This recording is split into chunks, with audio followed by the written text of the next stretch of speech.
हरभऱ्याची डाळ 1 वाटी मी ही 1 तासापूर्वी भिजायला लावलेली होती. ती आता मी वाटण करून घेणार आहे त्याचं. त्यासाठी याचं पाणी काढून घेते. हे डाळीतलं हे पूर्ण पाणी काढून घेतलेलं आहे. त्याच्यामध्ये मी 10 ते 15 लसणाच्या पाकळ्या, 10-12 हिरव्या मिरच्या, जिरं 1 चमचा मोठा. याच्यात पाणी न घालता मी हा चिंचेचा कोळ घालते. अर्धी वाटी चिंचेचा कोळ. याचं वाटण करून घेणार आहे. डाळीचं हे वाटण मी करून घेतलेलं आहे. थोडंसं जाडसर ठेवायचं आहे. एकदम असं बारीक पेस्ट करायची नाही त्याची. ह्या वाटलेल्या डाळीमध्ये मी डाळीचं पीठ घालते. अंदाजे मी 1 वाटी हे डाळीचं पीठ घेतलेलं आहे. अर्धी वाटी हे ज्वारीचं पीठ घेते. चवीनुसार 1 ते 1.5 चमचा मीठ, हळद 1 चमचा. मी पाव वाटी म्हणजे अंदाजे 2 चमचे हा बारीक गुळ आहे तो मी टाकून घेते. हा ऑप्शनल आहे. तुम्हाला जर टाकायचं नसेल तर तुम्ही टाकला नाही तरी चालेल. हे मिक्स करून घेणार आहे. अशा पद्धतीने हे मी पीठ असं मिक्स करून घेतलेलं आहे.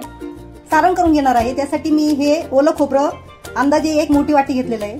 त्याच्यामध्ये मी थोडंसं मीठ, 1 अर्धा चमचा मीठ, लाल तिखट तुमच्या आवडीनुसार तुम्ही कमी जास्त करू शकता. मी हे 1 चमचा घेतलेला आहे. तीळ 2 चमचे, कोथिंबीर,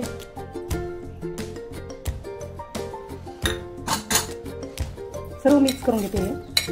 2 बटाटे हे मी खिसून घेतलेले आहे. त्याच्यामध्ये थोडंसं मीठ टाकलंय. आळूच्या वड्या करताना ह्याचा मी वापर करणार आहे. आळूच्या वड्याची ही पूर्ण तयार झालेली आहे. मी आता वड्या करून घेते. आळूचं पाणी असं पालथं घालून त्याच्यावरती हे पीठ लावून घ्यायचं आहे. पीठ हे पाणी न घातल्यामुळे अशा पद्धतीने घट्ट असं हे झालेलं आहे. पाण्याचा वापर याच्यामध्ये करायचा नाहीये.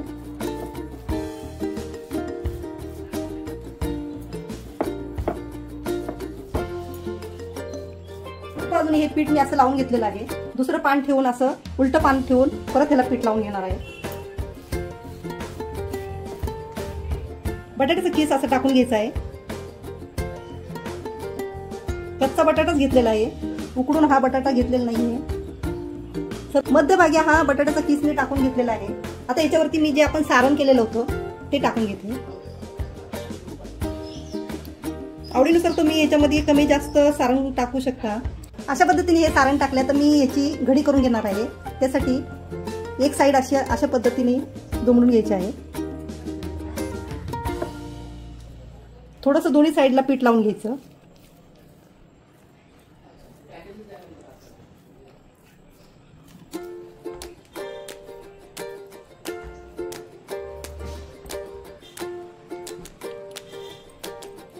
हे घडी घातल्यावरती परत याच्यावरती आपल्याला पीठ लावायचंय. थोडं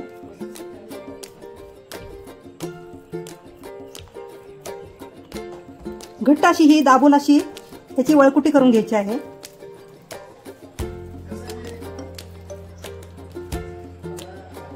अशा पद्धतीने ह्या वड्या करून घ्यायच्या आपल्याला. आळूचे हे रोल करून घेतलेले आहे. आता हे मी वाफवून घेणार आहे. त्यासाठी हे कुकरचं भांडं घेऊन थोडंसं तेल लावून घेतलंय.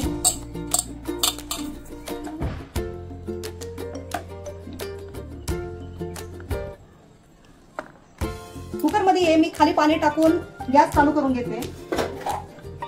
4 ते 5 शिट्ट्या देऊन ह्या मी वड्या वाफवून घेणार आहे. 4-5 शिट्ट्या देऊन झालेल्या आहेत कुकरच्या आणि कुकर पण थंड झालेला आहे. मी आता काढून घेते या वड्या. वड्या ह्या कापून घेतल्यात. आता मी ह्या शॅलो फ्राय करून घेणार आहे. 3-4 चमचे तेल टाकून घेते. हे शॅलो फ्रायच करायचे आहेत कारण याच्यामध्ये आपण सारण घातल्यामुळे काय होतं तळले की सगळं सारण असं बाहेर पडतं.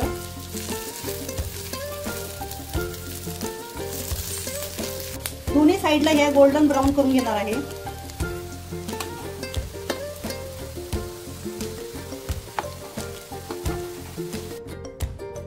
ही आपली तयार झाली आहे स्टफ आळू वडी. ही तुम्ही नक्की ट्राय करून पहा.